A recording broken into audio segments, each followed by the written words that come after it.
Hello दोस्तों, एक नए मंगा एक्सप्लेन वीडियो में आप सभी का स्वागत है। अगर आपको यह वीडियो अच्छा लगे तो चैनल को सब्सक्राइब करें और बेल नोटिफिकेशन ऑन कर लें ताकि नए वीडियो की जानकारी आपको सबसे पहले मिले। तो चलिए दोस्तों, वीडियो शुरू करते हैं। बॉस छुपते हुए एक पेड़ के पीछे जा छुपा। तीनों ने देखा कि आड़ई पेड़ों को तबाह कर रहा था, पूरी ताकत से तनों पार पंच मार रहा था। उन सब के चेहरे तुरंत उतर गए। याओ ह्यूएन ने हैरानी से कहा, उफ, ये बड़ा वाला सच में बड़ा पावरफुल है। एक हाई पंच से एक पेड़ का ताना तोड़ सकता है। बॉस ने याद दिलाया, देखो गाइस। बॉस ने हाथ में सीईओ बॉन्ग की तस्वीर पकड़कर कहा, वो लड़का, वही है हमारा टारगेट। पर वो इन टूटे हुए पेड़ों में क्या ढूंढ रहा है? याओ ह्यूएन के पसीने छूट रहे थे। उसने कहा, कैप्टन, चलो चलते हैं। अनलॉगॉन ने हमें इस लड़के के स्पिरिट बीस्ट की जांच करने को कहा था। हमने जितना देखना था देख लिया, अभी पकड़े जाएंगे। डेंग सैम ने भी कहा, हाँ हाँ। सीईओ बॉन्ग के सुपर जायंट सेंटिपेड को एक बीटल को घूमते हुए देखकर उसने आगे कहा, कैप्टन, ये स्पिरिट बीस्ट तो देखने से ही एक्स्ट्राऑर्डिनरी लगता है, और वो बड़ा वाला साथ में है, वो भी आसान टारगेट नहीं होगा। चलो हम चलते हैं। बॉस ने अपने हाथ मुंह पर रखा और इशारा किया, एसएचएच। उसने कहा, बच्चों, कभी कभी फायदा उठा लेते हैं। हर महीने ऐसे लाशें जमा करते हैं, क्या हमारी जिंदगी कम है? हमारी एबिलिटीज से हम उस द्रवाने डार्क अबिस जंगल के अंदर तक नहीं जा सकते। अब जब एक मौका सीधा आंखों के सामने आया है तो हमें ट्राई करना ही पड़ेगा। बॉस ने तीव्रता से कहा, इस लड़के में कुछ तो गड़बड़ है। एक बीस्ट मास्टर बिना किसी वजह के जंगल में इतना बड़ा शोर क्यों मचा रहा है? क्या सिर्फ पेड़ों की मोटाई नापने के लिए? बॉस ने सीईओ बॉन्ग को पेड़ को देखते हुए कहा, अगर हमें पता चल जाए कि इन पेड़ों में कोई कीमती चीज है, और इस जंगल में सबसे ज्यादा क्या है, पेड़, तो क्या हम अमीर नहीं हो जाएंगे? बॉस ने ऑर्डर दिया, डेंग सैम, थोड़ी देर में तुम अंधेरे में छुप जाना और अपना स्पिरिट बीस्ट सीधा उस इंसान पर अटैक करने देना। याओ ह्यूएन, तुम मेरे साथ हसबेड मॉन्स्टर से निपटना।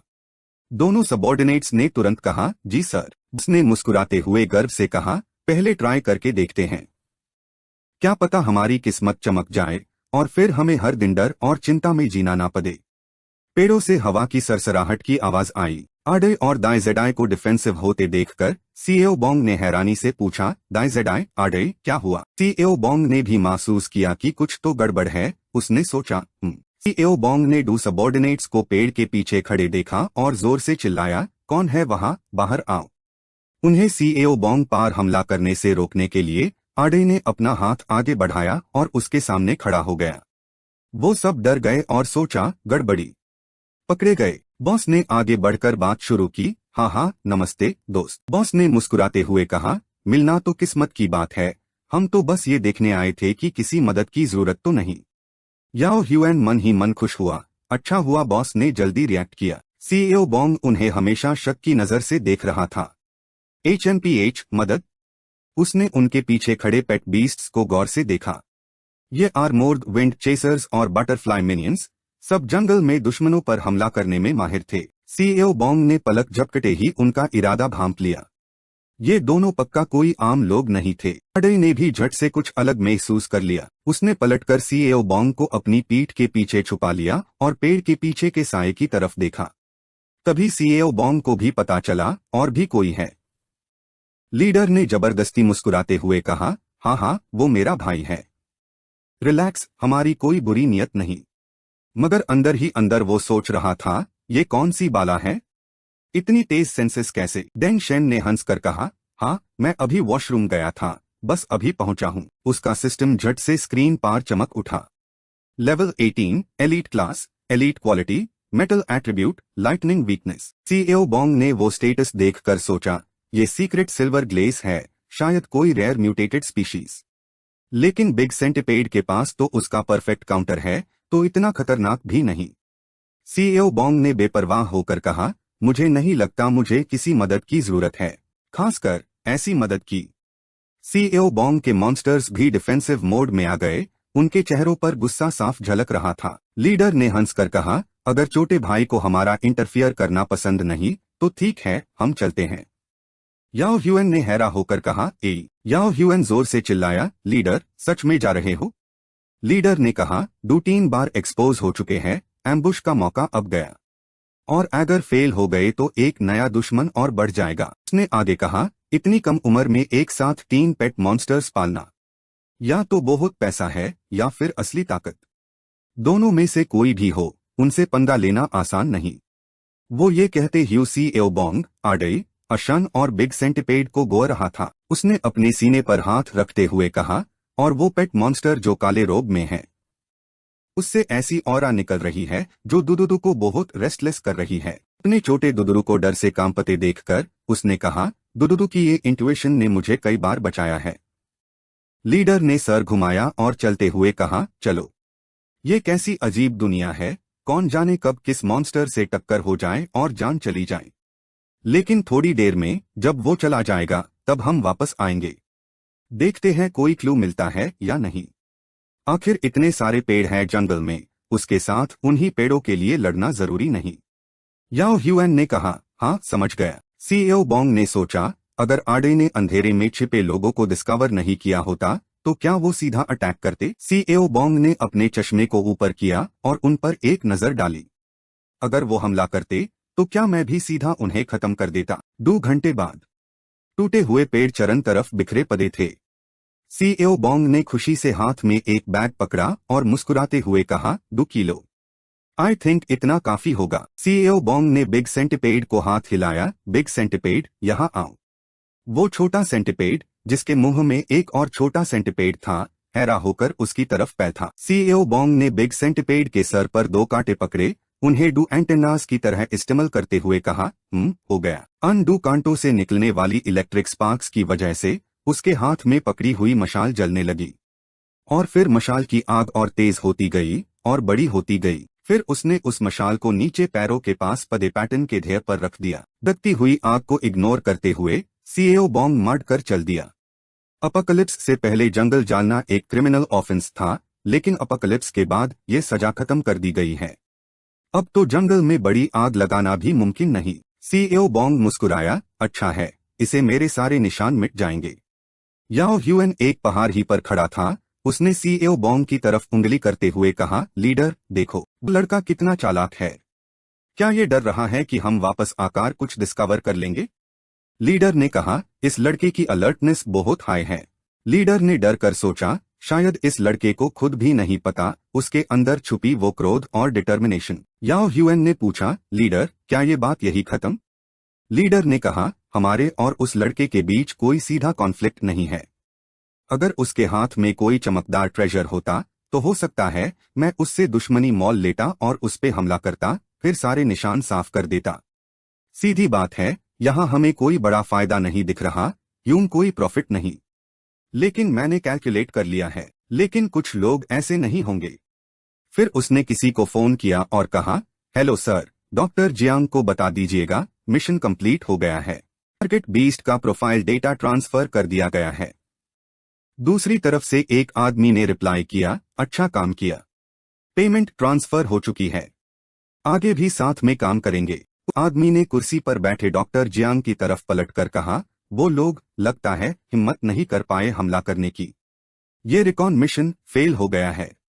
डॉक्टर जियांग ने हंसकर कहा, कोई बात नहीं, हमारा नेक्स्ट प्लान तो ऑलरेडी रेडी है ना। क्यों आए हंगवू, तुम्हारा पोटा, तुम्हारा अकेला रिश्तेदार, मैंने उसे ढूंढ लिया है। सीएओ बोंग ने अपने सामने का सीन देखा और उसकी भौंहें सिकुड़ गई। एबैंग की ग्रोथ स्पीड तो बहुत तेज है। न सिर्फ एक लेवल अप हो गया, बल्कि उसका बॉडी साइज भी पहले से 2 गुना बड़ा लग रहा है। वो अपने सामने का ये शानदार सीन देखकर हैरान रह गया। लेकिन ये एक बार में इतना ज्यादा खा रहा है। उसने देखा कि स्पॉटेड डिस्क स्पाइडर ने 1 डजन से ज्यादा फूड बॉक्सेस खा लिए थे, पर अभी तक रुकने का कोई इरादा नहीं था। यहाँ तक कि सीएओ बोंग और उसके 2 दूसरे मॉन्स्टर्स भी स्पीचलेस द। तभी उसने देखा कि जमीन पर खाली फूड बॉक्स रैपर्स के अलावा मॉन्स्टर की बॉडी से निकले हुए टूटी हुई स्किन के टुकड़े भी थे। उसने अनमेन से एक उठा लिया। उसके चश्मे के पीछे की आंखें क्यूरियोसिटी से उसका एनालाइज करने लगी। ये तो टूटा हुआ है। मैंने सोचा था कि नॉवेल्स की तरह मॉन्स्टर की शेड स्किन में कोई मैजिकल इफेक्ट होगा। ये कहते हुए उसने मॉन्स्टर की तरफ देखा और हंसकर एनकरेज किया, खाते रहो, जल्दी से फट और मोटा हो जाओ। और स्पाइडर मॉन्स्टर ने जैसे अपने मास्टर का मतलब समझ लिया हो। उसने भी गर्व भरी चमकती आंखों से उसकी तरफ देखा और खुशी में कुछ आवाजें निकलने लगा। सेफ रूप से एक खतरनाक मॉन्स्टर।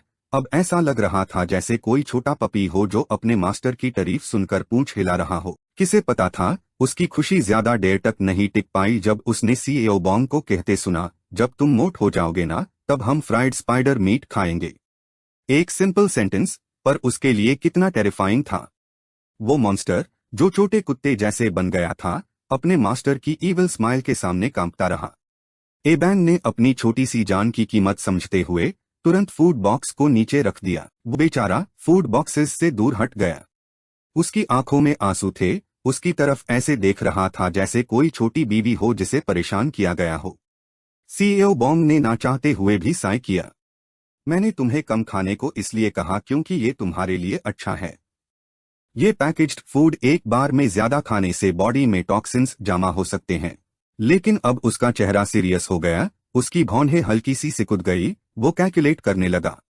एक फेज तो हो गया। एशियन के एवोल्यूशन के लिए सारे इंग्रेडिएंट्स भी कलेक्ट हो गए हैं। लेकिन इस बार मैं इसे सब्जी की तरह पकाकर ऐसी ही नहीं बना सकता। क्योंकि एशियन की फिजिक कमजोर है, वो स्ट्रेन झेल नहीं पाएगा। ये सारे मटेरियल्स एक स्पेशलाइज्ड लैब में ही प्रोसेस होने चाहिए। फ्लाइंग बॉम्ब पेट लैब।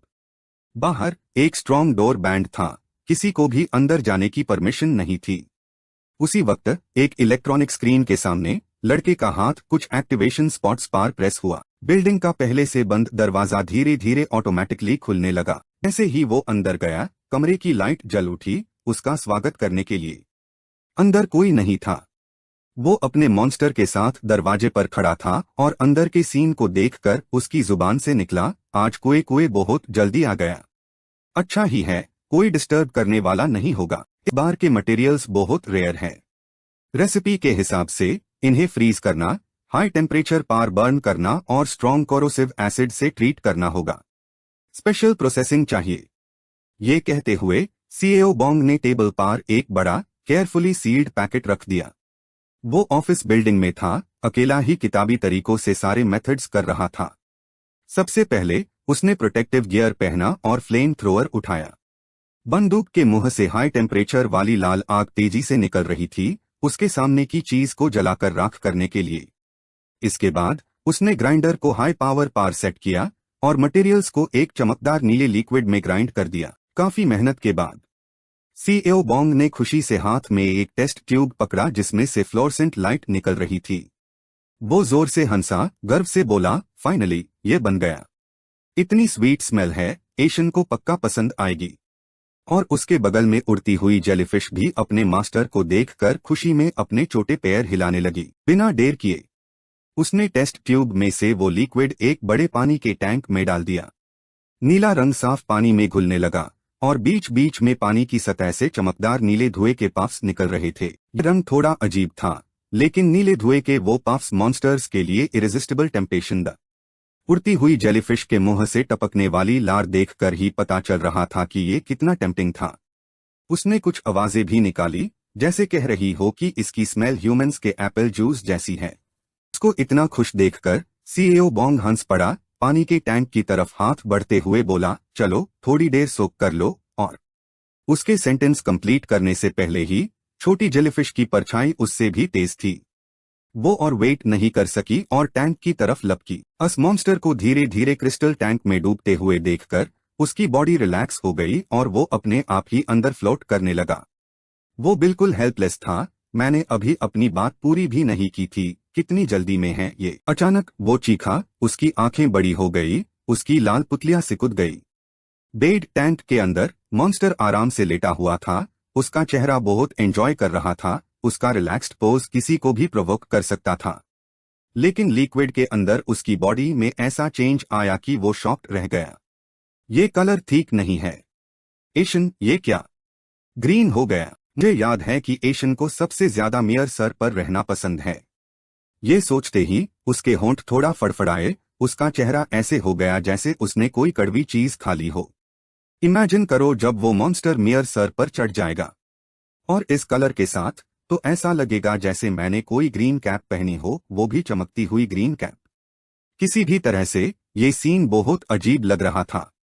वो अंदर ही अंदर रिग्रेट करने लगा।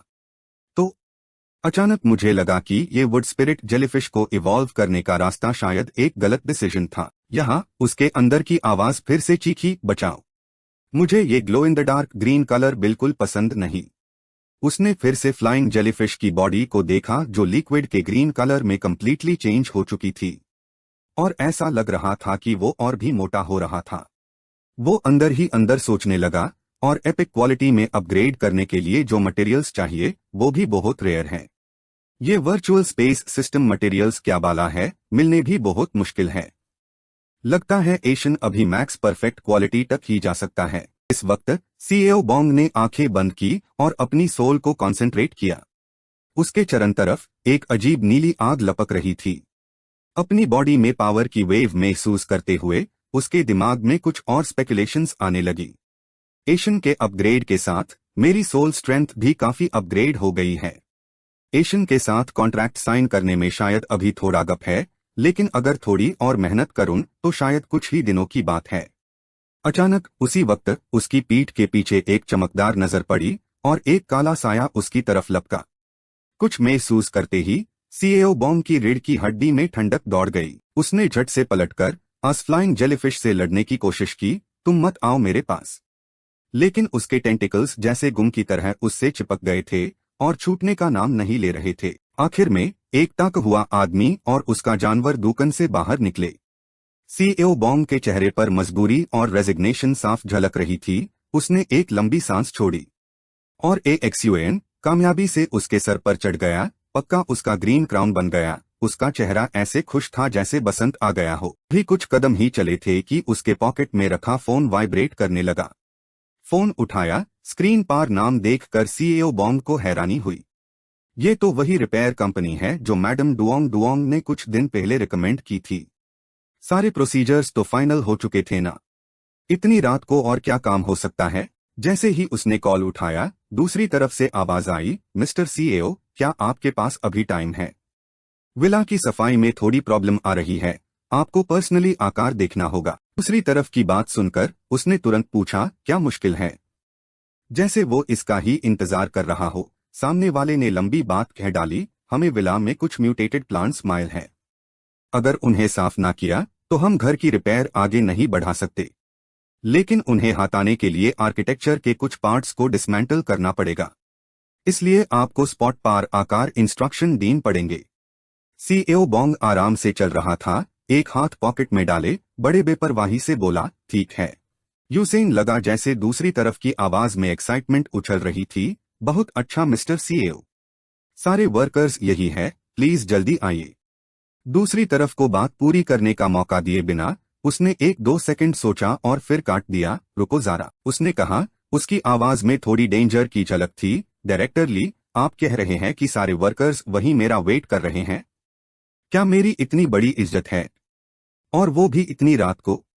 इतने लोग मेरे घर के लिए ओवरटाइम कर रहे हैं, वो भी बिना ओवरटाइम पे के? उसने ये सब कहते हुए उसकी बातों में छुपी अजीब बातें निकाली और मचकिया अंदाज में मुस्कुरा दिया। पर यूज क्या पता था कि इस वक्त दूसरी तरफ डायरेक्टर ली, जिसके बाल चेस्टनट कलर के थे, उसके हाथ पीछे की तरफ मोड़कर पकड़े ह्यूदा। यूज हिलने या भागने का कोई मौका नहीं दिया जा रहा था। एक और आदमी फोन पकड़े हुए था, कॉल उसके सामने रखकर, जिसे वो सिर्फ एक मजबूरी की हंसी के साथ सुन रहा था और ऑर्डर फॉलो कर रहा था। और जब उसने उसकी सवालों वाली बातें सुनी तो घबराहट में हिचकिचते हुए बोला, वाह, सब तो हमारी ड्यूटी का हिस्सा है, मिस्टर सीईओ, आप जल्दी आइए। दूसरी तरफ कुछ देर खामोशी रही। कुछ सेकंड्स बाद फोन की स्क्रीन रोशन हुई और उसकी आवाज आई, ठीक है, मैं अभी आता हूं। जो जवाब उस आदमी को चाहिए था वो मिलते ही उसने झट से रेड बटन दबाकर कॉल काट दिया। नहत लॉन्ग ने उस वक्त उसका सर पकड़ लिया, उसके चेहरे पर बुरी नीयत साफ दिख रही थी। एक दरवानी हंसी के साथ उसने नीचे देखते हुए कहा, बहुत खूब किया डायरेक्टर ली, आज रात तुम्हारे बेटे को रोस्टेड चिकन मिलेगा, उसने कहा। और वो आदमी जिसे बॉडीगार्ड्स ने पकड़कर घुटने पर बैठाया था, अपनी आंखें फाड़े खौफजदा चेहरे के साथ देखता रहा। सीईओ बॉन्ग की तरफ डायरेक्टर ली से कॉल कट करने के बाद उसने लगातार और कई कॉल्स किए पर कोई नहीं लगा। ये देखकर उसने स्क्रीन की तरफ देखा थोड़ा परेशान था। डायरेक्टर ली की बातें बहुत सस्पिशियस लग रही थी, और मैडम डुओंग डुओंग का फोन भी नहीं लग रहा था। अपने मलिक का बदला हुआ चेहरा देखकर एक्सयूएन भी बगल से क्यूरियस होकर देखने लगा, पर अभी यूज उस पर ध्यान देने का टाइम नहीं था। सीईओ बॉन्ग को कुछ अजीब सा फील हो रहा था, पर वो समझ नहीं पा रहा था कि गलती कहाँ हो रही है। उसने माथा सिकोड़ा और सेफ्टी के लिए आडे और दायतू को साथ ले जाने का डिसीजन लिया। इतना कहकर वो तेजी से आगे की तरफ लपका, एक नौजवान की परछाई पीछे छोड़ते हुए। और फ्लाइंग जेलीफिश ने जब अपने मास्टर को एक्सयूएन चलो कहते सुना, तो वो भी खुशी से आवाज निकाली और तेजी से उसके पीछे उड़ चला। आधे घंटे बाद डायरेक्टर ली के हाथ पीछे बंधे ह्यूदा। उन्होंने उसे सामने वाले के आगे घुटने टेकने पर मजबूर कर दिया। यूज भागने का कोई मौका नहीं दिया। उसके एक आदमी ने काफी देर इंतजार करने के बाद जब कोई नहीं आया तो पूछा, डॉक्टर वो लड़का अभी तक क्यों नहीं आया? कहीं उसे कुछ शक तो नहीं हो गया? जिससे ये सवाल किया गया था। डॉक्टर खुंग हाथ में रेड वाइन का ग्लास लिए हुए पीठ घुमाकर हल्के से मुस्कुराया, सब्र रखो, थोड़ा लेट भी हो जाए तो कोई बात नहीं, हमें अभी भी क्यूआई हाडोंग के लोगों से मिलना है। सच कहूं तो मैं ऐसे क्रूड टैक्टिक्स यूज करना नहीं चाहता, आखिर हम सिविलाइज्ड लोग हैं। इतना कहकर उसने अपनी आईब्रो उछाली और एक ईविल स्माइल के साथ बोला, मैं तो हैरान हूं कि क्यूआई हाडोंग का एक पोता अभी भी जिंदा है। अगर किसी ने मुझे ये सीक्रेट न्यूज ना बताई होती तो मैं तो समझता कि वो बुद्धा अकेला ही मार गया होगा। पीछे खड़े आदमी ने सुनकर कहा, अगर क्यूआई हाडोंग के पोते के जिंदा होने की खबर बाहर फैल गई तो जरूर बहुत लोग इस थ्रेट को चुपके से खत्म करना चाहेंगे। खुंग नहत लोंग ने अपना ग्लास उठाया, अंदर की लाल चमकती लिक्विड को देखा। उसकी आंखों की पुतलियां वाइन के रंग की ही हल्के से चमक उठी। उसकी आंखों से एक बुरी हवा निकल रही थी। वो ईविल स्माइल के साथ बोला, आखिर क्यूआई हाडोंग का कोई रिलेटिव नहीं है और वो बुद्धा हो जाएगा, पर उसका पोता अभी बहुत यंग है, एक ऐसा टैलेंट जो लोगों के दिलों को हिला सकता है। आजकल नामथियन कॉरपोरेशन एक जायंट बन चुकी है। यहाँ बहुत हाई लेवल पावर्स हैं और हर किसी की अपनी हिडन एजेंडा है। उसकी बातों ने उल्टा उसके आदमी को दारा दिया। उसके माथे पर पसीना छूट गया। डॉक्टर, आपके हिसाब से हम सीईओ बॉन्ग को बाद में एलिमिनेट करेंगे, लेकिन हम सीधे एक्शन क्यों नहीं लेते? इतनी बार प्रोबिंग क्यों कर रहे हैं? डॉक्टर खुंग ने सुनकर हाथ हल्का सा झटका और रेड वाइन का ग्लास नीचे फेंक दिया। गहरा लाल लिक्विड खून की तरह बहने लगा। उसने जवाब दिया, क्यूआई हाडोंग ने उसे छुपाने में बहुत एफर्ट लगाया है और अपने पोते को प्रोटेक्ट करने के लिए वो उसकी सेफ्टी को लेकर बहुत कॉशियस होगा। उसने जरूर चुपके से गार्ड सेट किए होंगे। अगर हम डायरेक्ट अटैक करेंगे तो गलती होने के चांसेस ज्यादा है, और अगर उस बूढ़े को पता चल गया तो बहुत प्रॉब्लम हो जाएगी। और हाँ, किसने कहा कि मैं उसके पोते को मरना चाहता हूँ? मैं तो बस उसके पोते को अपने पास रखना चाहता हूँ और फिर उससे डील करना चाहता हूँ। इतना बोलकर वो पीछे मुड़ा। उसकी आंखों में गहराई थी। क्या तुम्हें लगता है कि हम सिर्फ अपनी डैम पर नामथियन की पावर के लिए फाइट कर सकते हैं? वो अभी बोल ही रहा था कि उसके हाथ से ग्लास छूट कर टूट गया। अगर हम क्यूआई हाडोंग के इकलौत रिश्तेदार को मार देंगे तो हमारा इंतजार उसके गुस्से का ज्वालामुखी करेगा, और आखिर में फायदा उन्हें होगा जो इस पोजीशन के लिए सच में क्वालिफाइड है। अपनी रिसर्च फैसिलिटी के बारे में सोचते हुए डॉक्टर खुंग ने दांत पीसते हुए कहा, नामथियन कॉरपोरेशन के रिसर्च यूनिट के सामने मेरा रिसर्च इंस्टीट्यूट कुछ भी नहीं है। उनके पास कम से कम 30 से ज्यादा टॉप साइंटिस्ट्स हैं, और रिसर्च यूनिट्स के अलावा भी उनके पास कई और बेड सिक्योरिटी यूनिट्स हैं। नामथियन कॉरपोरेशन का इकलौता वारिस मार भी जाए तो भी वो पोजीशन मुझे नहीं मिलेगी। और जिन सिक्योरिटी यूनिट्स की उसने बात की, अनमेन वेल ट्रेन्ड लोग होते हैं जो अपने मास्टर के गोल्स को अचीव करने के लिए फोर्स या टैक्टिक्स यूज करने को हमेशा रेडी रहते हैं। इतना कहकर उसने अपनी आईब्रो उछाली। मैं अपने हाथ क्यों गंदे करूं? सब कुछ उलट पुलट कर देना मेरे लिए ज्यादा फायदेमंद है। और अगर दूसरे एंगल से देखा जाए तो सीईओ बॉन्ग तो फ्यूचर का क्राउन प्रिंस है। आगे चलकर वो थ्रोन इनहेरिट कर सकता है। भले ही अभी मैं और वो राइवल्स है, लेकिन इस दुनिया में दोस्त और दुश्मन की डेफिनेशन इतनी सिंपल होती ही नहीं। खुंग नहत लोंग ने ये कहते हुए अपनी घड़ी निकाली और उसकी हर सेकंड वाली सुई को देखते हुए हिसाब लगाने लगा। आज रात जब मैं अपना फायदा निकल लूंगा और अपनी लैब को एक्सपैंड कर लूंगा तो फ्यूचर में क्या पता वो मेरी अलीजियंस एक्सेप्ट ना करे। इतना कहकर उसने डायरेक्टर ली की तरफ देखा जो अभी भी घुटने टेक कर जमीन पर बैठा था। टाइम हो चुका है, क्यूआई हाडोंग के लोग भी आ गए होंगे। ये सुनकर वो आदमी कांपते हुए चिल्लाया, रुको रुको, तुमने कहा था कि तुम मुझे नुकसान नहीं पहुंचाओगे।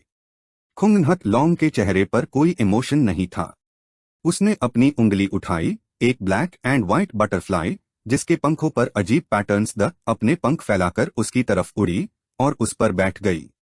उसने डायरेक्टर ली से कहा, ज्यादा टेंस मैट हो, लेकिन उसकी ऊपर से नीचे देखती आंखें और भी जालिम हो गई थी। मैं एक रिस्पेक्टेबल रिसर्चर हूँ, अनगुंडन जैसा नहीं हूँ। जैसे ही उसने ये कहा, उसके हाथ पर बैठी मौत उड़ गई। उन्हें कुछ बार पंख फड़फड़ाए और ऊपर से बारीक धूल के पार्टिकल्स नीचे गिरने लगे। डायरेक्टर ली ने अन पार्टिकल्स को सांस में लिया, उसकी आंखें धुंधली हो गई, नींद से भरी हुई। थोड़ी देर बाद वो आदमी कमजोर होकर जमीन पर गिर गया। ये देखकर खुंगनहत लॉन्ग के चेहरे पर जरा भी तारास नहीं था। देखते रहना, अब अगले पार्ट में तुम शामिल नहीं हो पाओगे। अफसोस, आज रात मेरी सक्सेस का एक गवाह कम हो गया। जैसे ही वो अपनी जीत का जश्न मना रहा था, हवा में धूल का तूफान उठा और एक रोशन परछाई हवा को चीयर्ट ह्यू उठती हुई आई। उसके आदमी ने चीखते ह्यू अस तरफ इशारा किया, डॉक्टर उधर देखो। और उसने भी तुरंत भांप लिया कि कुछ तो गड़बड़ है। दोनों ने एक साथ आसमां की तरफ देखा। एक विशाल और शानदार ड्रैगन बीस्ट वहां अपीयर हुआ। उन्हें डरने लगा, वो बुद्धा, उस बूढ़े का डिवाइन बीस्ट आ गया। इसी पाल ट्रुओंग एंड मिलिट्री जोन में एक ऊंचे टावर के ऊपर एक सूरज की लाल रोशनी जैसा फीनिक्स बैठा हुआ था। उसकी आंखें गहरी नींद में बंद थी, पर अचानक अस गोल्डन स्पिरिट ने अपनी आंखें खोली, जिसमें से रोशनी निकल रही थी। उसने अपने विशाल पंखों को हवा में फैलाया और अस प्योर डिवाइन बीस्ट ने अंगड़ाई ली। एक गोल्डन लाइट उसके पूरे शहर को घेर लिया। टावर के टॉप पार आवाज सुनकर डू गार्ड्स ने भी सर उठाया। उन्होंने अपनी आंखों से एक बेड बर्ड की रोशन परछाई देखी जिसमें से पावरफुल लाइट निकल रही थी। अनमेन से एक चीखा, ये क्या हो रहा है? क्या डार्क फॉरेस्ट का गोरिल्ला बाहर आ गया? लेकिन दूसरा वाला ज्यादा समझदार था, नहीं, गोल्डन स्पिरिट का अलार्म साउथ डायरेक्शन में है, जल्दी जाओ और चेक करो। दोनों भागने ही वाले थे कि पीछे से एक आवाज गूंजी, चेक करने की जरूरत नहीं है, नाम थियन कॉर्पोरेशन का वो खास शख्स ट्रुओंग एन आया है। दोनों ने एक साथ पलटकर देखा। एक एडहेड उम्र का आदमी सीनियर ऑफिसर की यूनिफॉर्म में छड़ी के सहारे चलता हुआ आ रहा था। उन्होंने कहा, चीफ। उस आदमी ने गंभीर चेहरे से अपनी छड़ी उन दोनों की तरफ करते हुए कहा, चिंता मत करो, बस नॉर्मल तरीके से गार्ड करते रहो। हुक्म सुनते ही दोनों ने एक साथ मिलिट्री सैल्यूट किया और जोर से बोला, जी चीफ। तब तक वो दोनों अपनी पोजीशंस पार वापस आए। चीफ ने टावर के टॉप की तरफ देखा, उनका चेहरा गहरा हो गया और उन्होंने एक लंबी सांस ली। तूफान आने वाला है, डॉक्टर खुंग के पास वापस आते हैं। वो सामने खड़े आदमी को दार से देख रहा था और पीछे हट रहा था, भले ही वो अभी मुश्किल में था, पर फिर भी उसने धमकी डीन का मौका नहीं छोड़ा। मिस्टर चेयरमैन, रुको, मैंने सीईओ बॉन्ग के बच्चे को पकड़ रखा है। उसकी बातों से पहले अभी आए हुए आदमी ने जरा भी परवाह नहीं दिखाई। उसने गुस्से से नीचे देखा, जैसे एक सुप्रीम लॉर्ड अपने पैरों के नीचे एक मामूली इंसान को देख रहा हो। और उसके पीछे डिवाइन ड्रैगन यूज गुस्से से देख रहा था, जैसे सामने वाले को जिंदा निगल जाना चाहता हो। उसने उससे पूछा, सोच समझकर बोलना। तरफ खुंगनहत लॉन्ग के लाए ह्यू बॉडीगार्ड्स एक एक करके खून में लटपट जमीन पर पड़े थे। उसने अपने सामने इस दर्दनाक नजरे को देखा।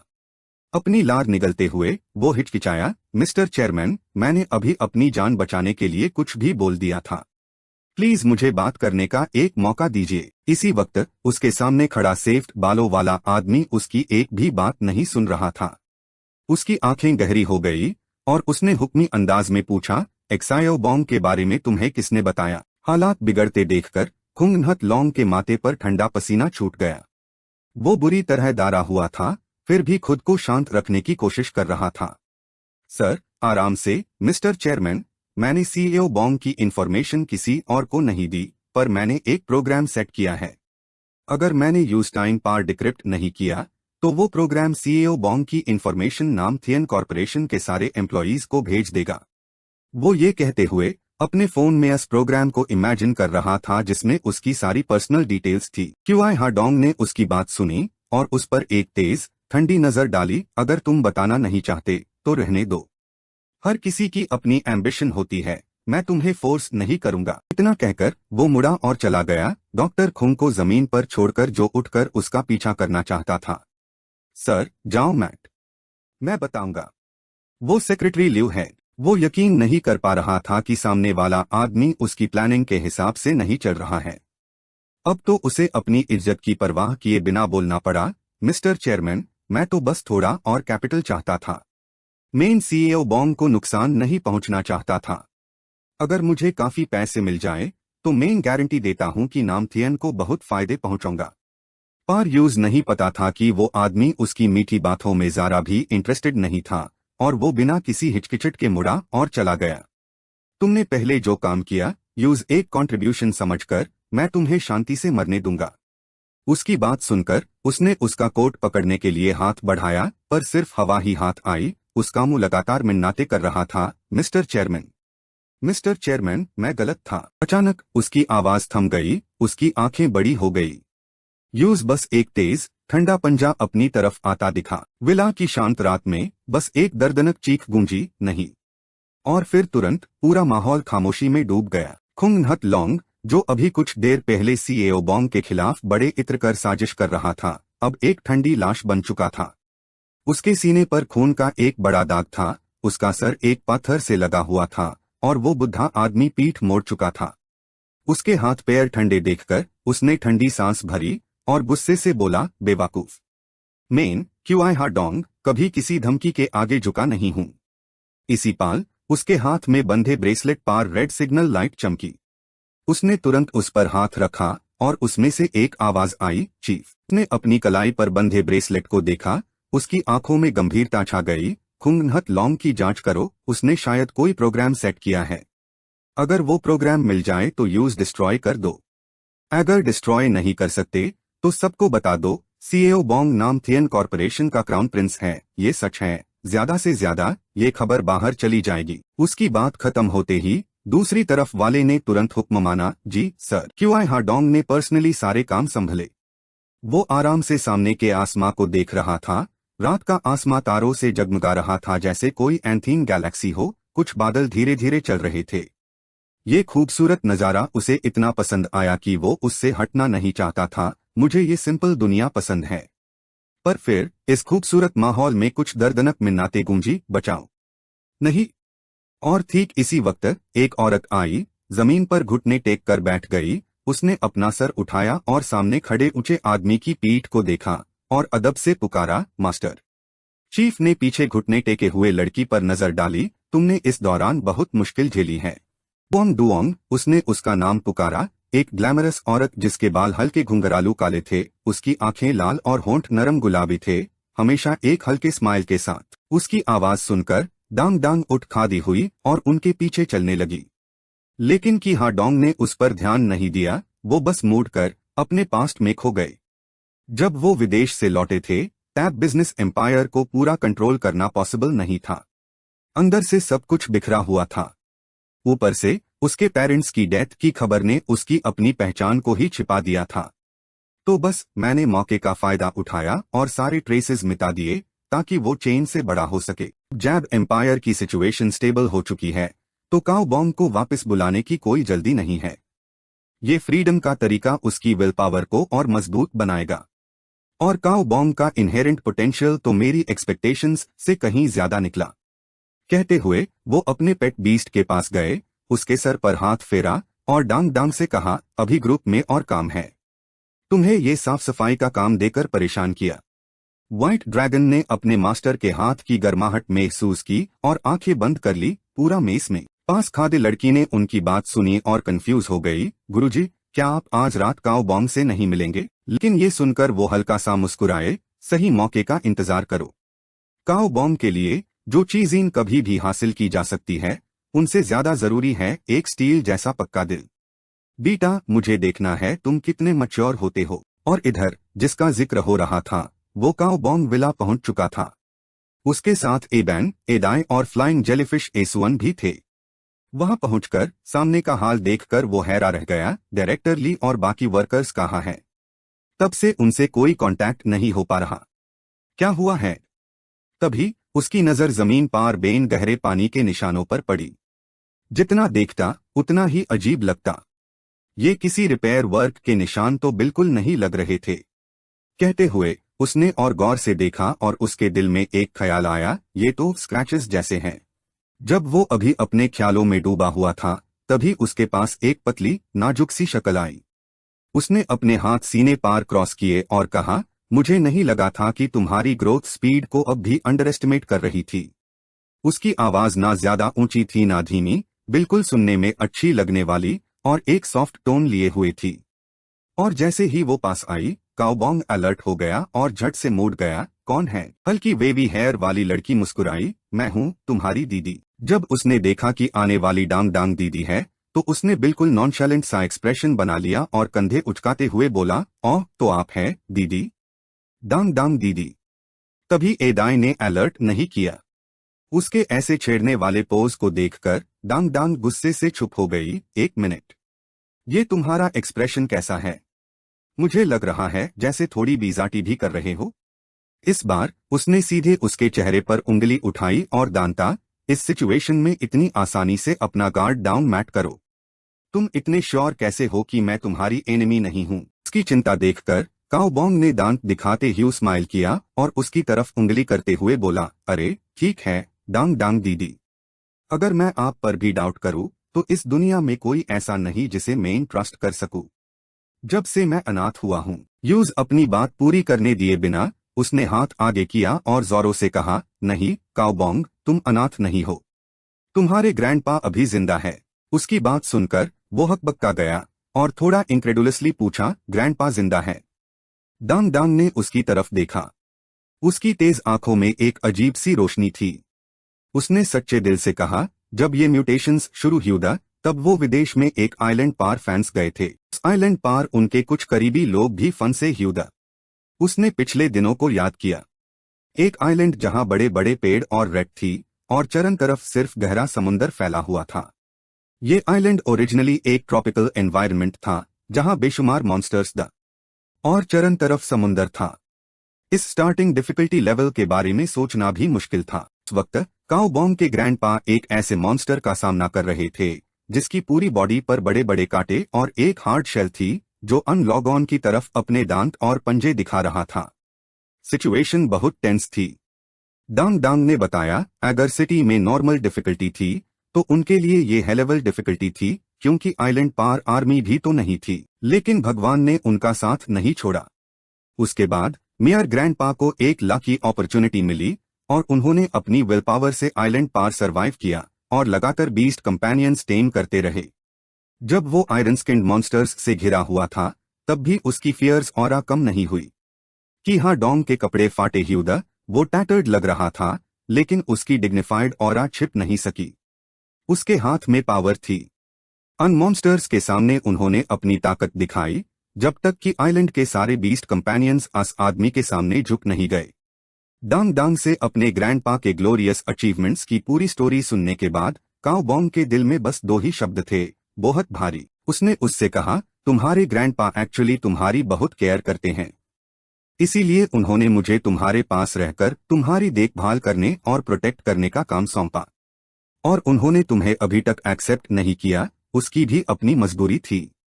ये सुनकर डांग डांग को लगा कि काओबोंग नाराज होकर अपने ग्रैंडपा को ब्लेम करेगा, लेकिन इसके उल्टा काओबोंग ने एक्साइटेड एक्सप्रेशन बनाया और बोला, मैं समझता हूँ। ये तो वही बात है ना कि भगवान किसी को भी ग्रेट टास्क देने से पहले ऐसे ही परेशान करते हैं। उसके चश्मे के पीछे से उसकी आंखें चमक उठी और उसने बड़े आराम से कहा, वो मेयर ग्रैंडपा है, मैं उन्हें समझता हूँ। शायद उन्हें लगा होगा कि उनके पास रहना सेफ नहीं है। तुम्हें अंधेरे में रखकर वो तुम्हारी और आसानी से हिफाजत कर सकते हैं और तुम्हें चैलेंज भी कर सकते हैं ताकि तुम जल्दी से खुद मैच्योर हो सको। देखकर कि वो इतना छोटा होने के बावजूद समझदार है और अपने ग्रैंडपा के दिल की बात समझ सकता है, काओबोंग ने दूर देखते हुए कहा, डांग डांग दीदी, वो मेरे इकलौता रिश्तेदार है। आपको चिंता करने की जरूरत नहीं कि मैं गलत समझूंगा या उन्हें ब्लेम करूंगा कि वो पहले क्यों नहीं मिले।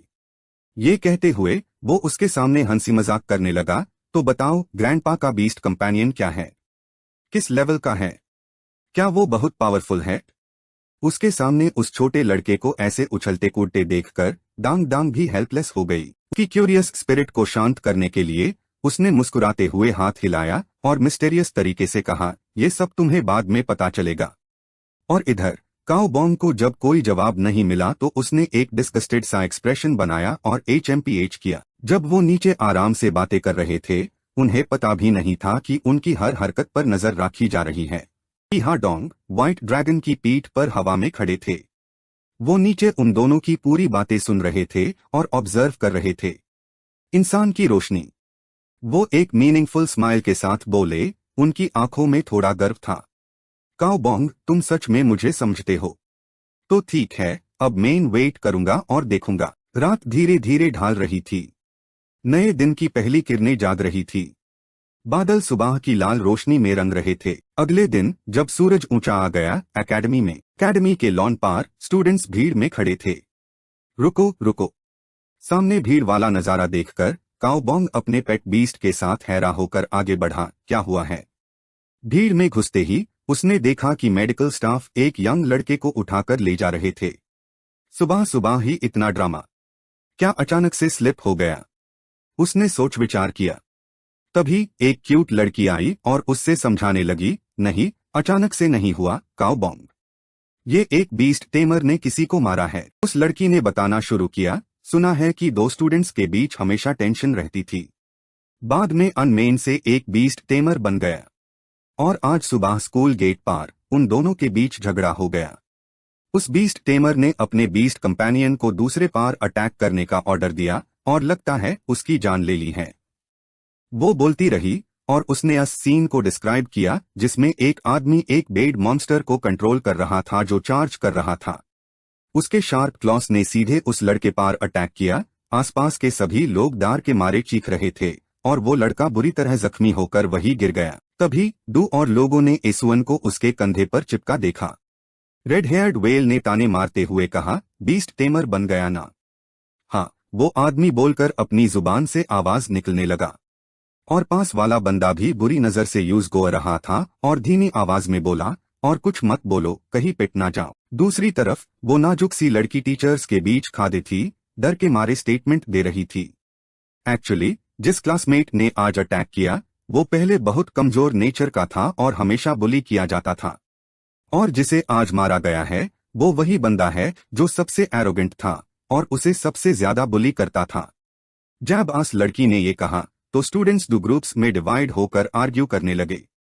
हाँ, उसने पहले अपनी ताकत का फायदा उठाकर कितने लोगों को बुली किया, अब दूसरा उससे ज्यादा पावरफुल है तो क्यों ना यूज बुली करे। दूसरे ग्रुप ने जवाब दिया, ऐसा नहीं कह सकते, किसी भी वजह से वायलेंस यूज करना गलत है। ये सुनकर कुछ लोग गुस्से से बोले, अब कौन सा वक्त है, वायलेंस गलत है। अगर इतने हाई ब्रेव हो तो शहर के बाहर के मॉन्स्टर्स को मोरालिटी सिखाओ। वो आदमी स्पीचलेस होकर बस गुस्सा हो सकता था। ये तो बिल्कुल अनरीजनेबल बात है। उस इंसिडेंट पार आर्ग्यूमेंट्स की आवाजें अब भी खत्म नहीं हुई थी, लेकिन काओ बॉन्ग को उनसे कोई मतलब नहीं था। वो अपने बीस्ट कंपेनियन के साथ चौटे बना, पता नहीं स्कूल और आर्मी का क्या डिसीजन होगा। क्या वो ट्रेनिंग ग्राउंड को स्कूल से हटा देंगे? बाहर लॉन में शोर शराबा था, लेकिन अब स्कूल के प्राइवेट ऑफिस में ग्रे हेयर्ड प्रिंसिपल सर गुस्से से टेबल पाठक रहे थे। स्कूल में स्टूडेंट्स को वेपन्स लाने से मना क्यों करते हैं? उनकी उम्र और माइंडसेट की वजह से वो आसानी से इंपल्सिव हो जाते हैं, और बीस्ट कंपेनियंस तो वेपन्स से भी कहीं ज्यादा डेंजरस है। अगर वो ट्रेनिंग स्कूल में रहे तो सेफ्टी रिस्क बहुत बढ़ जाएगा, और ये अन स्टूडेंट्स के लिए भी अनफेयर होगा जिनके पास बीस्ट कंपेनियंस नहीं है। उनके सामने बैठा आदमी जिसको दांत पैड रही थी, बस उन्हें शांत करने की कोशिश कर रहा था। Principal sir, please calm down, हम भी नहीं चाहते थे कि ऐसा हो। तभी ओल्ड प्रिंसिपल सर थोड़ा शांत हुए। उनकी आंखों में हल्की चिंता थी। माफ करना, मैं थोड़ा ओवर हो गया था। ये किसी और से रिलेटेड नहीं है, बस स्टूडेंट्स की सेफ्टी की चिंता थी। ओल्ड प्रिंसिपल सर ने कहा, आपके प्रपोजल पर मैं विचार करूंगा, मेन सुपीरियर्स को भी रिपोर्ट करूंगा, लेकिन मैं आपको रिजल्ट की गारंटी नहीं दे सकता। ये कहकर वो मूड दरवाजा खोला और बाहर निकल गया। जाने से पहले उसने एक बार मुड़कर देखा। उसकी बेसबॉल कैप के नीचे से उसकी आंखें सीरियस हो गई थी, क्योंकि सच में अब कोई भी जगह सच में सेफ नहीं रही है। जो हम कर सकते हैं वो बस कानून और ताकत पर डिपेंड करना है ताकि ऑर्डर मेंटेन रहे। उसकी बात सुनकर ओल्ड प्रिंसिपल सर ने अपना सर और झुका लिया। उनकी आंखों में धीरे धीरे उदासी छा गई और उन्होंने एक लंबा हेल्पलेस सांस छोड़ी। चंगैन मिलिट्री डिस्ट्रिक्ट टावर की चोटी पर किम डैन अब रात से ज्यादा शांत था। वो वही लेटा हुआ था, हवा और हल्की धूप का मजा ले रहा था। प्रिंसिपल के ऑफिस में जो आदमी था वो वापस यही आ गया था। वो एट अटेंशन खड़ा हुआ और जो कुछ भी हुआ था सब रिपोर्ट किया। चीफ सर, सिचुएशन ठीक वैसी ही है। और वो मिडिल एज्ड चीफ सर अपनी पीठ उसकी तरफ किए, एक हाथ पीछे रखे दूर देख रहे थे। अपने सबॉर्डिनेट की रिपोर्ट सुनकर वो एक गहरी सांस लिए बिना रह नहीं पाए। स्कूल तो सच में सिर्फ पढ़ाई की जगह होनी चाहिए, ये कहकर वो मूड कर देखे। उनकी आंखों में थोड़ा अंधेरा था, लेकिन वो पहले की बात थी। तुम भी जानते हो, पिछले महीने ही चंगैन सिटी में 300 से ज्यादा बीस्ट अटैक्स ऑन ह्यूमंस हुए हैं। और क्योंकि बीस्ट कंपेनियंस की डैमेजिंग पावर बहुत ज्यादा होती है, इसलिए ज्यादातर इंसिडेंट्स बहुत सीरियस द। और ये तो सिर्फ चंगैन के केसेस हैं। अगर प्योर कंट्री, प्योर वर्ल्ड की बात करें तो चाइना में क्राइम रेट अब भी कम है। वेस्टर्न कंट्रीज की हालत तो और भी खराब है। वहां की पुलिस तो इतनी बिजी है कि उन्हें लॉ एंड ऑर्डर मेंटेन करने के लिए पावरफुल सिविलियंस पर डिपेंड करना पड़ता है। उनकी बात सुनकर उसने दांत पीस कर अपना सर झुका लिया। समझ गया सर। उसकी हैवी मूड को देखकर चीफ सर मुस्कुराए और पास आकर उसके कंधे पर हाथ फर्ट ह्यू कहा, मैं तुम्हारा मूड समझ सकता हूं। चिंता मत करो, गवर्नमेंट अलायंस सिचुएशन को और बिगड़ने नहीं देगी। वो जल्दी एक्शन लेंगे। Special times call for special measures. हमारा मिशन अभी भी बहुत टफ है। जब अन दोनों की बात खत्म हुई तो स्कूल ग्राउंड में स्टूडेंट्स को डिसिप्लिन्ड तरीके से लाइन अप करने का ऑर्डर मिला, इंस्ट्रक्शंस सुनने के लिए। स्टेज पर ऑफिसर सर खड़े थे, हाथ सख्ती से पीछे थे। वो वहां मौजूद यंग बॉयज एंड गर्ल्स को जोर से दांत रहे थे। जी हाँ, तुम सब बहुत स्मार्ट हो गए हो। मॉन्स्टर्स तो मारे नहीं जाते, बस दूसरे दोस्तों को बुली करना आता है। कल से तुम्हारे बीस्ट कंपेनियंस स्कूल में एक कदम भी नहीं रखेंगे। हम ट्रेनिंग ग्राउंड पर कंस्ट्रक्शन शुरू करेंगे और तुम सब अपने बीस्ट कंपेनियंस को वही ले जाओगे। सुन लिया सबने? ऑफिसर की साफ आवाज ने सबको चुप करा दिया। लेकिन काओ बॉन्ग के पास कुछ स्टूडेंट्स उसके हाल को देखकर हंस रहे थे। एसुअन उस वक्त खुशी से उसके सर पर चिपका हुआ था। वो गाने जैसी आवाजें भी निकल रहा था और उसकी ग्लोइंग ब्लू बॉडी उसके सर पर ऐसा लग रहा था जैसे किसी ने उससे ग्रीन हैट पहना दी हो। और उससे भी बदतर ये था कि ये चीज बिना शर्म के अपनी टेंटिकल्स हिला रही थी जब लोग यूज देख रहे थे। वो एक्सप्रेशनलेस चेहरे के साथ, जैसे उसने सब कुछ खो दिया हो, उसने उसे पकड़ा और अस क्रीचर को अपने सर से उतारने की कोशिश करने लगा। लेकिन फ्लाइंग जेलीफिश ने तो अपने टेंटिकल्स से उसका सर कास के पकड़ लिया और गुस्से से नहीं जाना। गरम है, चिल्लाने लगा। तब काओ बॉन्ग ने मुंह खोला। उसकी आवाज इतनी धीमी थी कि बस वो और पेट सुन सके। सुना है जेलीफिश सूप बहुत टेस्टी होता है। बस एक छोटे से सेंटेंस ने एसुअन को इतना डरा दिया। उसके चेहरे पर ऐसा एक्सप्रेशन था जैसे वो अभी रो पड़ेगा, डर के मारे कि उसे सच में सूप बना देंगे। उसने अपनी एबिलिटी यूज की, एक स्पेशल ब्लैक होल बनाया और उससे एक पानी की बोतल निकाली। फ्लाइंग जेलीफिश ने बहुत स्मार्टली अपने बॉडी जितनी बड़ी पानी की बोतल उसके पास लाई और बेचारे से मुंह बनाकर कहा, पाइलो, फ्रूट जूस पाइलो, जेलीफिश सूप मैट पीना। उसके हाल को देखकर काओ बॉन्ग स्पीचलेस हो गया और आसपास के लोग उसकी क्यूटनेस पार हंस पड़े। यहां तक कि स्टेज पार ऑफिसर सर भी ये सीन देखकर खुद को रोक नहीं पाए। उन्होंने अपनी हंसी दबाते हुए खासा, नीचे के स्टूडेंट्स कंसंट्रेट करो। रिमाइंडर डीन के बाद ट्रुओंग नहान बाक अपने यूजुअल डिग्निफाइड लुक में वापस आ गए। हाथ पीछे बांधे ह्यू बोले, 2 महीने बाद यूनिवर्सिटी एंट्रेंस एग्जाम है। वक्त किसी का इंतजार नहीं करता। इन 2 महीनों की ट्रेनिंग का रिजल्ट तुम्हारे मार्क्स पर बहुत असर डालेगा। ये मत सोचना कि अच्छे मार्क्स किसी काम के नहीं है। बेड कॉरपोरेशंस, आर्मी और गवर्नमेंट सब अन बीस्ट टेमर्स को इम्पोर्टेंस देंगे जिनके मार्क्स अच्छे होंगे। वो खास तौर पर टैलेंटेड लॉग-ऑन को नर्चर करने पर फोकस करेंगे। उन्हें नॉर्मल स्टूडेंट्स से कहीं बेहतर ट्रीटमेंट और डेवलपमेंट अपॉर्चुनिटीज मिलेंगी। स्टूडेंट्स, स्क्रीन पर देखो। कल बीस्ट टेमर्स के लिए पहले यूनिवर्सिटी एग्जाम के टॉपिक्स वर्ल्ड वाइड अनाउंस हो चुके हैं। ऑफिसर ने बोला। उनके पीछे एक बड़ी स्क्रीन रोशन हो गई और बीस्ट टेमर्स के टॉपिक्स बेड अक्षरों में उस पर दिखने लगे। उसने आगे एक्सप्लेन किया, जैसे कि डॉक्यूमेंट में बताया गया है, सब 3 राउंड्स में डिवाइड किया गया है। पहला राउंड पूरा देश एक साथ कॉम्पीट करेगा। तुम सब अपने बीस्ट कंपेनियंस को मॉन्स्टर्स से चैलेंज करोगे। सबसे पहले तुम मॉन्स्टर का लेवल और क्वालिटी चूज कर सकते हो, लेकिन मॉन्स्टर का टाइप रैंडम जनरेट होगा। और हाँ, तुम ऐसे मॉन्स्टर्स चूज नहीं कर सकते जिनकी एट्रीब्यूट्स तुम्हारे बीस्ट कंपेनियन को काउंटर करती हो। अगर मॉन्स्टर की जनरेटेड एट्रीब्यूट्स तुम्हारे बीस्ट कंपेनियन को काउंटर करती है तो तुम्हें एक चांस मिलेगा चेंज करने का। ऑफ कोर्स, अगर तुम्हारे बीस्ट कंपेनियंस अन मॉन्स्टर्स को हरा सकते हैं जो उन्हें काउंटर करते हैं तो तुम्हें 10% एक्स्ट्रा पॉइंट्स मिलेंगे। डिफरेंट लेवल्स के हिसाब से कॉमन लेवल मॉन्स्टर्स 10 पॉइंट्स में डिवाइडेड हैं, एलीट लेवल 50 पॉइंट्स में और लीडर लेवल 500 पॉइंट्स में। इसी बेस पर सेम लेवल के एलीट क्वालिटी मॉन्स्टर्स पार 50% बोनस पॉइंट्स मिलेंगे और परफेक्ट क्वालिटी पार 100% बोनस पॉइंट्स मिलेंगे। वो स्टूडेंट्स को मॉन्स्टर लेवल डिवीजन टेबल के बारे में बता रहा था और उन्हें समझा रहा था कि उनके फ्यूचर यूनिवर्सिटी एग्जाम के पॉइंट्स कैसे ऐड और कैलकुलेट किए जाएंगे। लेकिन ये अभी खत्म नहीं हुआ था, ऑफिसर ने आगे बताया। दूसरा, चैलेंज करने वेल मॉन्स्टर्स की संख्या तुम्हारे पास जितने बीस्ट कंपेनियंस है उससे ज्यादा नहीं हो सकती। जैसे अगर तुम्हारे पास 3 बीस्ट कंपेनियंस है तो तुम सिर्फ 3 मॉन्स्टर्स को चैलेंज कर सकते हो, ताकि high level beast companion well candidates ज्यादा लो लेवल मॉन्स्टर्स चूज करके पॉइंट्स बढ़ा ना सके। पहला राउंड तो बेसिकली ज्यादातर स्टूडेंट्स का फाइनल राउंड होगा। सिर्फ कुछ exceptional candidates high second round में क्वालिफाई कर पाएंगे। सेकंड राउंड में तुम सब रियल विल्डरनेस में फाइट करोगे और ये नेशनली लाइव ब्रॉडकास्ट होगा। स्पेसिफिक रूल्स फर्स्ट राउंड के बाद अनाउंस की जाएंगी, लेकिन जो कैंडिडेट्स सेकंड राउंड तक पहुंच जाएंगे वो बेसिकली टॉप स्कूल्स में एडमिशन पालेंगे। उसने ये कहकर सेकंड राउंड का डिस्क्रिप्शन दिया, कैंडिडेट्स अपने बीस्ट कंपेनियंस को लेकर उन घने जंगलों में जाएंगे, नेशनल सेफ जोन से बाहर निकलेंगे, सीधे बाहर के मॉन्स्टर्स का सामना करेंगे और वो सब बहुत बड़े और अजीब रंग के होंगे। सेकंड राउंड को ब्रीफली समराइज करने के बाद ट्रुओंग नहान बाग स्टेज पार खड़े थे और मुस्कुराए। उसकी बातों में और जोर था।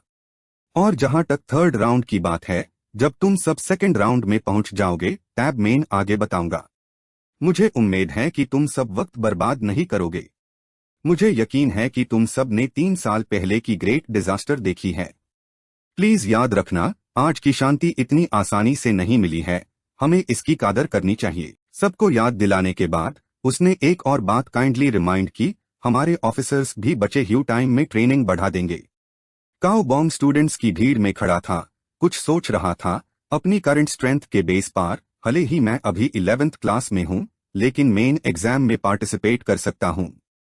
बस एसुअन की परफेक्ट क्वालिटी एवोल्यूशन को स्पीड अप करना होगा।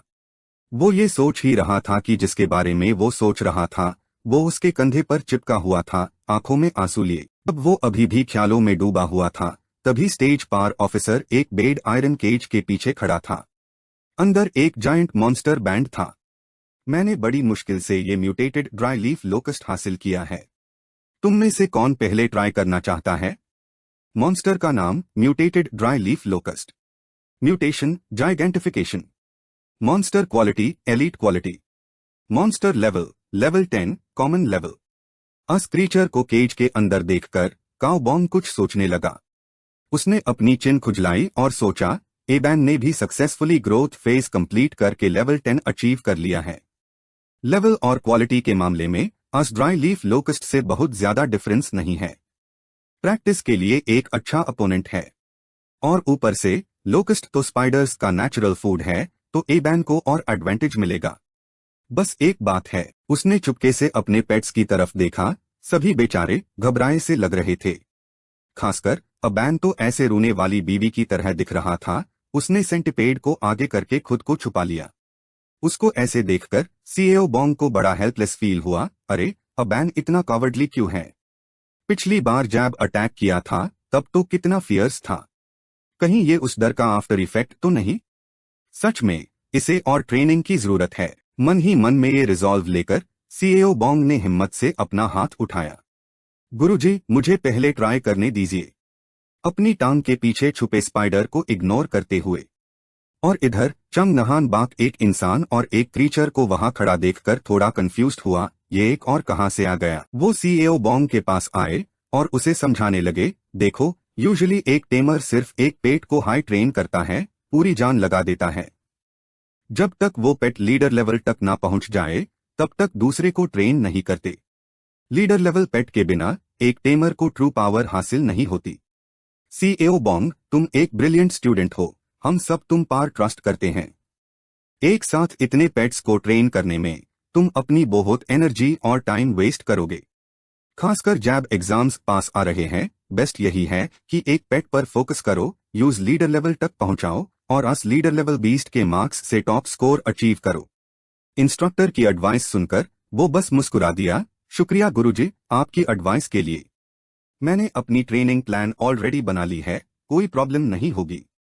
मगर उसके दिल में चीखें गूंज रही थी। जानता था कि गुरुजी उसका भला चाहते हैं, पर कैसे एक्सप्लेन करता कि उसके पास तो सिस्टम का सपोर्ट है जो पेट्स को इजीली अपग्रेड कर देता है। ये कहकर वो अपने स्पॉटेड स्पाइडर की तरफ मुड़ा और यूज एनकरेज किया, सच में अबैन इस पोजीशन में काफी मोटा हो गया है।